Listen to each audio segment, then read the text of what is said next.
ইমাম হোসেনের কাছে কি চেয়েছিল এজিদ চেয়েছিল যে তুমি আমার হাতে বাইয়াত করো, বাইয়াত ইমাম হোসেন করেননি। তো এজিদ যেটা চাহিদা, যেটা ছিল যে চাও না, চাহিদা যে পাও না, সেটা সে পায়নি। যেটা চেয়েছিল সেটা পায়নি। ইমাম হোসেন যদি বাইয়াত করে দিতেন তাহলে এজিদ জিতে যেত। আমি ইমাম হোসেনের কাছে বাইয়াত পেয়ে গেছি, আমি জিতে গিয়েছি। কিন্তু ইমাম হোসেন বাইয়াতকে অস্বীকার করে, বাইয়াতকে না করে নিজের জীবনকে দান করে দিয়ে এটাই বলতে, দেখো ইয়াজিদ, আমি নিজের জানকে দিয়ে দেব, কিন্তু তোমার হাতে বাইয়াত করব না। জয় আমার হবে, পরাজয় তোমার হবে। দুরূদ পাঠ কর মুহাম্মদ ওয়া আলে মুহাম্মদ। আর সেটাই তাই হচ্ছে আজকের প্রতি বছর 2 মাস 8 দিন ধরে, পয়লা মুহররম থেকে নিয়ে 8 রবিউল আউয়াল পর্যন্ত জিক্রে ইমাম হোসেন লাগাতার হয়, ঘরে ঘরে হয়, বাড়ি বাড়ি হয়, রাস্তায় হয়, পথে হয়, জুলুস হয়, ইমাম বারগাতে হয়, মসজিদে হয়, বিভিন্ন জায়গায়। এমনকি ইমাম হোসেন আলাইহিস সালামের রওজা, পবিত্র রওজা এবং যত আইম্মাদের রওজা রয়েছে, ইরাক হোক, ইরান হোক এবং সিরিয়া হোক, অন্যান্য জায়গা যেখানে যেখানে রয়েছে, এমনকি জাপানেও, চীনেও ইমাম হোসেন আলাইহিস সালামের জিক্র হচ্ছে। এটা কি? এটা ইমাম হোসেনের বিজয়ের ধ্বনি। যে ইমাম হোসেন বিজয় লাভ করেছে, ইমাম হোসেন নিজের সব কিছু দান করেছে, কিন্তু ইয়াজিদের হাতে নিজেকে বেচে দেয়নি, ইসলামকে বেচে দেয়নি, হককে বেচে দেয়নি। ইমাম হোসেন যদি হাত মিলিয়ে দিতেন, তাহলে এটা সমস্ত আম্বিয়াদের যে মেহনত, যে প্রচার, যে কষ্ট, যে ক্লেশ, যে জহমত করেছেন, সব কিছু মাটিতে মিশে যেত। কেননা ইমাম হোসেন হক আর বাতিলের সামনে দাঁড়িয়ে রয়েছেন, হকের সাথে রয়েছেন আর বাতিলের বিরুদ্ধে দাঁড়িয়ে আছেন।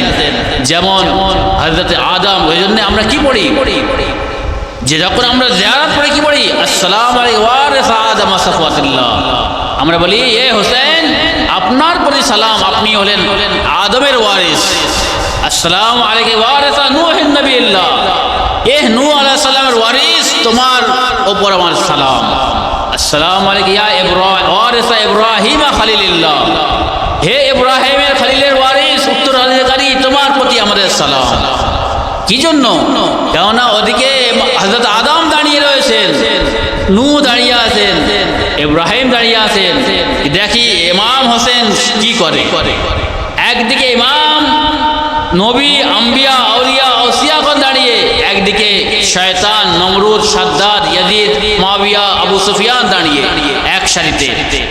এখানে দুজনের টক্কর, ইমাম হোসেন, ইয়াজিদ।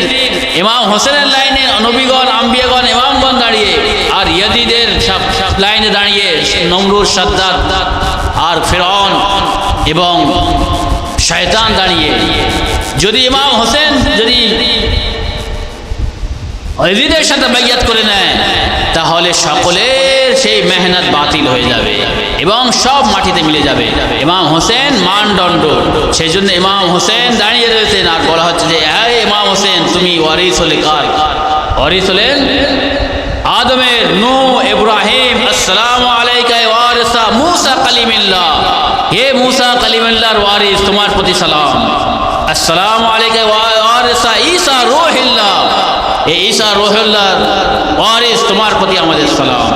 ইমাম হোসেন শুধু ওয়ারিস, আর শুধু হযরত আলী আর ফাতেমা জাহরার সন্তান নয়, ইনি ওয়ারিস হলেন আম্বিয়াগণের ওয়ারিস, আউলিয়াগণের ওয়ারিস।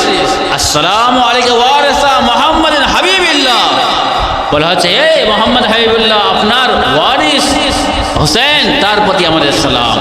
আসসালামু আলাইকা ওয়ারিসা আলীন ওয়ালিয়্লাহ, এ আলীর ওয়ারিস, তোমার প্রতি আমাদের সালাম। তাহলে কে? ইমাম হোসেন হকের সাথে দাঁড়িয়ে রয়েছেন এবং সেই হকের সারিতে দাঁড়িয়ে রয়েছেন। সেই জন্য ইমাম হোসেন কোনোদিন আপোষ করতে পারে না বাতিলের সাথে। যদি আপোষ করে নেয় তাহলে হযরতে আদম আলাইহিস সালামের মেহনত বাতিল, যদি আপোষ করে না হযরত নূহ আলাইহিস সালামের মেহনত বাতিল, যদি আপোষ করে না হযরতে ইব্রাহিম আলাইহিস সালামের যত কষ্ট সব বাতিল। হযরত ইমাম হোসেন যদি আপোষ করে না, বাইয়াত করে নেয়, তাহলে হযরতে মূসা আলাইহিস সালামের সব কষ্ট বাতিল হয়ে যাবে, হযরতে ঈসা আলাইহিস সালামের সব কষ্ট বাতিল হয়ে যাবে। অনুরূপ ইমাম আলী আলাইহিস সালামের, ইমাম হাসান আলাইহিস সালামের সমস্ত কষ্ট বাতিল হয়ে যাবে, মাটিতে মিশে যাবে যদি ইমাম হোসেন ইয়াজিদের সাথে বাইয়াত করে নেয়, দুরূদ পাঠ করে মুহাম্মদ ওয়া আলি মুহাম্মদ। তো ইমাম হোসেন একটি রেখা করে দিয়ে গেছেন, দেখো আমি সকলের ওয়ারিস, আমি কোনোদিন বাতিলের সাথে আপোষ করতে পারি না। যদি আদম আলাইহিস সালাম যদি শয়তানের সাথে আপোষ করে নিত তাহলে আমি আপোষ করতাম, যদি নূহ যদি তার কওমের সাথে যদি আপোষ করে নিত তাহলে আমি আপোষ করতাম, ইব্রাহিম যদি নমরুদের সাথে আপোষ করে নিত তাহলে আমি আপোষ করতাম, যদি মুসা ফিরআউনের সাথে আপোষ করে নিত, বাইয়াত করে নিত, মেনে নিত, তার সাথে সন্ধি করে নিত তাহলে আমি করতাম। কিন্তু ইমাম হোসেন দেখছেন না, হক আর বাতিলের মধ্যে দ্বন্দ্ব চলছে, হক সর্বদা নিজের জায়গায় রয়েছে, বাতিলকে সবসময় পরাজয় করা হয়েছে। দুরূদ পাঠ করে মুহাম্মদ ওয়া আলি মুহাম্মদ। তো এই হক আর বাতিলের যুদ্ধ সর্বদা হয়ে আসছে আর আজও পর্যন্ত অব্যাহত রয়েছে। আজকের যুগের ইয়াজিদকে চেনা দরকার, আজকের যুগের ইমাম হোসেনের চাহনেওয়ালাদের দেখা দরকার কারা হোসাইনি আর কারা ইয়াজিদ, এই এবং ইয়াজিদের সৈন্যের মধ্যে গণ্য হচ্ছে, কারা ইয়াজিদের দলে রয়েছে। হক আর বাতিলের সংঘর্ষ সব সময় চলছে, চলবে, কিয়ামত পর্যন্ত চলবে। এক দল সত্যের উপর অটল থাকবে আর এক দল মিথ্যা এবং অপচার, অত্যাচার, অন্যায়ের উপরে প্রতিষ্ঠিত হয়ে থাকবে। আর এই সংঘর্ষ চলবে কতদিন? কিয়ামত পর্যন্ত চলবে। সেই জন্য হক আর বাতিলের কালকে যদি আমরা ইমাম হোসেন সাথে না থাকি, আজকের আমাদের সামনে যে ইয়াজিদ তার বিরোধিতা করতে হবে। আমরা যদি এটাই বলি, হে ইমাম হোসেন, আমরা যদি কালকে আপনার সাথে থাকতাম তাহলে আমি আপনার হয়ে শহীদ হতাম, আপনার শাহাদাত যাতে না হয় সেই চেষ্টা করতাম, আপনার দলে থেকে বাতিলের বিরুদ্ধে লড়াই করতাম, তাহলে ইমাম হোসেন বলবে যা ঠিক আছে, তুমি কালকে ছিলে না, তুমি 1400 বছর পরে জন্ম নিয়েছো, কিন্তু আজও যুগের ইয়াজিদ আছে, তার বিরোধিতা করো। আজও হোসাইনি দল রয়েছে, তার সাথে দাও, হোসাইনি দলের সাপোর্ট করো, হোসাইনি দলের মধ্যে অন্তর্ভুক্ত হও, হোসাইনি দলের সাথ দাও, আর ইয়াজিদি শক্তির বিরুদ্ধে উঠে দাঁড়াও। এটা হলো ইমাম হোসেনের সাহায্য। ইমাম হোসেন কি বলেছেন? হাল মিন নাসিরিন আনসুরনা, কেউ আছে আমার সাহায্য করবে? সেই আওয়াজ আজও আমাদের কাছে ইমাম বলছেন, কেউ আছে আমার সাহায্য করবে? সাহায্য মানে কি? কালকে ছিলাম না, আজকের আসি। আজকের যারা হোসাইনি মিশনের পথে যারা চলছে তাদের সাথ দিয়ে সেই মিশনকে মজবুত করো, আর যারা ইয়াজিদ এবং ইয়াজিদি মিশনে নিয়ে চলছে তাদেরকে বিরুদ্ধে উঠে তাদেরকে নিঃশেষ করার জন্য তোমরা উঠে পড়ে দাও। তাহলে হাল মিন নাসিরিন আনসুরনা, অর্থাৎ তখন আমরা ইমাম হোসেনের সাহায্য করতে পারবো। আজকের যুগেও ইমাম হোসেনকে সাহায্য করতে পারি কিভাবে? হকের সাথ দিয়ে অন্যায়ের বিরোধিতা করে, দুরূদ পাঠ করে মুহাম্মদ ওয়া আলি মুহাম্মদ। আর এই শিক্ষা আজকের হোসাইনিদের মধ্যে জীবিত রয়েছে। কি জন্য? কেননা প্রতি বছর কারবালাকে রিপিট করা হয়, প্রতি বছর বাচ্চাদের কানে ঢুকিয়ে দেওয়া হয়, প্রতি বছর অন্তরে এটা প্রবেশ করে দেওয়া হয়, দেখো তোমরা হোসাইনি, তোমরা হোসেনের আদর্শ মেনে চলো, তোমরা হোসেনের পথে চলছো, তোমরা যেন ইয়াজিদের সাথে কোনোদিন আপোষ করো না। চাই গতকালের ইয়াজিদ হোক, আজকের ইয়াজিদ হোক, আর আগামীকালে যে ইয়াজিদ আসবে তার সাথে জীবনে কোনোদিন আপোষ করবে না। দুরূদ পাঠ করে মুহাম্মদ ওয়া আলি মুহাম্মদ। তাহলে এই যে চেতনা, এই যে শিক্ষা ইমাম হোসেন আমাদের দিয়ে গিয়েছেন, সেই জন্য রিপিট করতে হয়, প্রতি বছর রিপিট করতে হয়। এটা প্রতি বছর রিপিট করবো। আমাদের বাচ্চারা যারা গত বছর যারা অজ্ঞান ছিল, ছোট ছিল, 1 বছর ছিল, 2 বছর ছিল, জানতে পারতো না, 3 বছর 4 বছর হবে যখন শুনবে তখন তাদের মধ্যে এটা জ্ঞান আসবে। এটা এই যে মজলিসকে বলা হয়, কি জানেন? মজলিস হলো ছোট্ট বাচ্চাদের নিয়ে গর্বে যারা তাদের থেকে নিয়ে 80, 90, 100 বছর যত বয়স আছে তাদের জন্য এটা ওপেন ইউনিভার্সিটি, মুক্ত বিদ্যালয়।